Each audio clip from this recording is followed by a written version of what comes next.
the Bridgit story is, can you tell us a little bit about what Bridgit is? What is it that you guys are doing? Yes, so Bridgit is a construction software company. We started back in 2014. We launched our first product, and really we're building software solutions for the construction industry to tackle a variety of different things. We have two products in the market right now, and we'll get into more about what each of those does. Right. But I think the biggest thing is just bringing technology to an industry that is known to be more old school, definitely more traditional. A lot of what the industry has been relying on up until the past few years has been very pen and paper based, very manual. And so it's been exciting to see the differences that even very simple technology can make. You had a little thing going on where you were counting cranes or you were finding cranes. What was that all about? Yeah, we called it crane hunting. Pretty much when we had first started the business, we both had family within the construction industry. So both of our grandparents had started different types of construction businesses.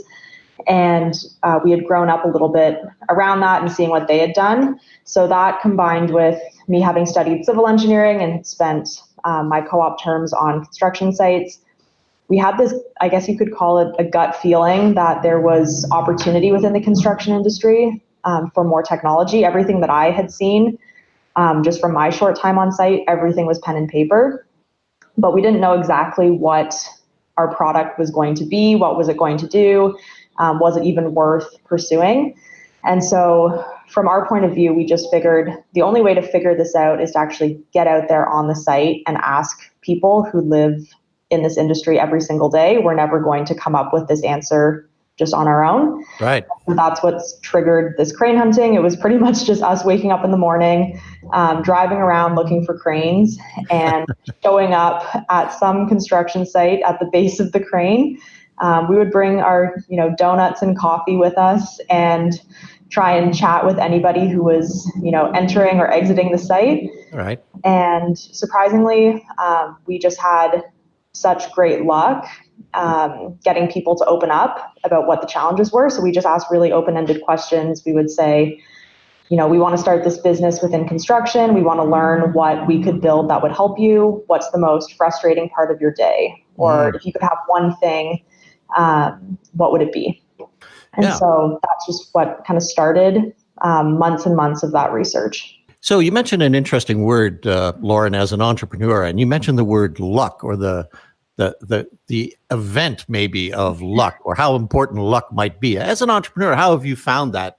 Is it true, or was this all science because you were a civil engineer? There's definitely an element of luck to anything.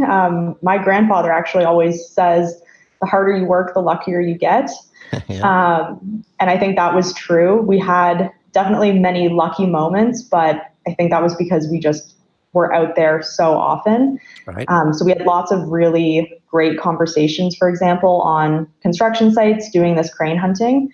But we also did 500 of those interviews. So of course we were bound to have a couple lucky ones out of 500. Right.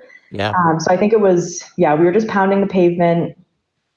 We spent 6 months doing that before we ever wrote a single line of code or built anything in terms of what the actual product was. So I think we definitely spent a lot of time up front trying to understand the industry, understand the problems, and understand what we were going to build before just starting to build something. Right. So you actually did find a need. Wow, how about that? And you solved a problem.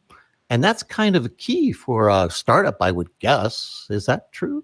Definitely. I think for us, finding that problem and really validating that it was something that people would actually use on site if we built the product and that they would pay for it, that was the biggest thing for us. We also weren't coming from a software background, either of us. And so we didn't have the luxury in a lot of ways to just, code something up late at night and start prototyping. Right. So in some ways that was, unfortunate because we wanted to, get out there and actually start building something.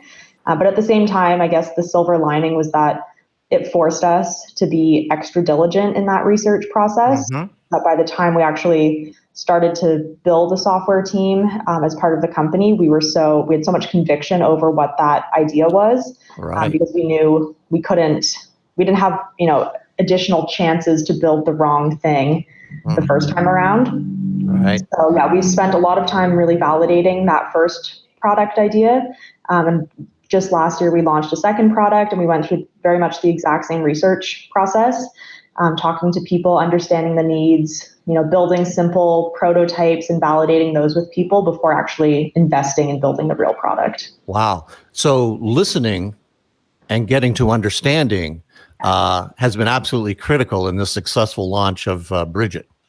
Yeah, for us, it was really all about listening and iterating on what people were, telling us and the opinions that we were getting from all these different stakeholders within construction. Mm-hmm. There was never this light bulb moment where an idea just struck and we just had this idea for the product. It took, those 6 months for product number 1 and many months for product number 2 of, talking to people, asking questions, and continually validating whether or not kind of our guesses or our assumptions were correct or incorrect. Mm-hmm. And so the products were very much designed and built through this kind of like step-by-step research-oriented way. It wasn't just, one day we woke up with this idea and it was like, okay, this is what we're doing. It took a long time. Yeah. No one ever said the word eureka in this process. No. I hope people understand that, because a lot of people think it's just going to be one lucky strike and kaboom. I'm going to go back to your grandfather's quote about the harder you work, the luckier you get. And I think today, I'm going to just extrapolate that a little bit to the smarter you work, the luckier you get these days, because everything is so hyper, fast, and we have to keep up, and it has to start up here. So when I first met you guys, it was around 5 years ago, and I think you were at that time in a program at Communitech, an incubator. How important has the accelerator centers, incubators, things been to the development of Bridgit? I think they've been really important. We've been part of lots of different programs. We were part of the Creative Destruction Lab at U of T. We were part of Next Canada. We were part of Communitech's Rev program and a bunch of others. And each of them offers, I think, something a little bit different. And we got something out of each of those programs that we were in. We're still close with many of the other companies that were part of the cohorts with us. And I think for those companies, it's great to share kind of the common challenges with each other and kind of have more of that support system. Right. Communitech has been super supportive of us ever since we started here in KW. So yeah, we owe them a lot for all of their support. But I think, each of the programs offered a bit of a different focus. In the early days, it's so hard to know what to be focusing on. There's just so many different things that you feel like you need to do, and you really do have to prioritize your time and focus in on the things that truly matter. And so for us, those programs, I think, were helpful because they gave us access to people who had, built companies before or who had more experience than us. Mm-hmm. And we were able to kind of work with them a little bit more to understand, okay, here's the top 3 priorities for the next month. And then we were always able to execute on those, but making sure we were, I guess, at least had a sounding board to make sure we were working on the right things. We weren't wasting our time on more like busy work.